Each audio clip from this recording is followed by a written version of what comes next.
In this video, I'm gonna teach you how to fix Blox fruits lag. It's a very easy process, so make sure to follow along.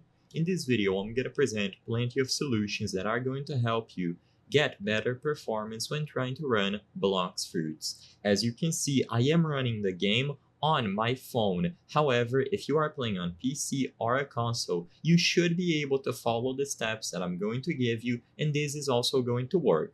So the most obvious solution to fix lag issues is turning on fast mode. This is going to appear when you join the experience, and before choosing a side between pirates or marines, you are going to find the fast mode button. What this is going to do is disable some materials. So as you can see, if you look on the roof of these houses or on the ground, you can see that all the textures and materials are very well done and textured. However, if you press this, they are going to turn into somewhat of a solid color. This gives you better performance because you don't have to render every single detail. As you can see now, they are solid. Of course, it looks worse. However, it is going to give you much better performance. So if you are willing to play like this is by far the best way to get good performance. Other things to check include when you get inside of a game, you go into the menu, and on the settings for the game, you will be able to find the graphical mode. So as you can see, graphics mode.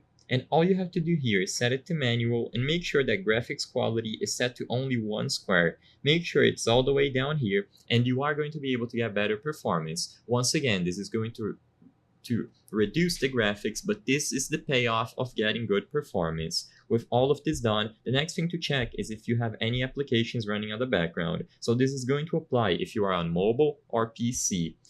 Close down any unused applications, and you are going to be able to make sure that all the memory of your device is going to be used for Roblox. Besides this, you can free up some storage space to see if it alleviates the issue that you are having.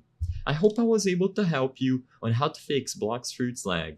If this video helped you, please be sure to leave a like and subscribe for more quick and easy tips. Thank you for watching.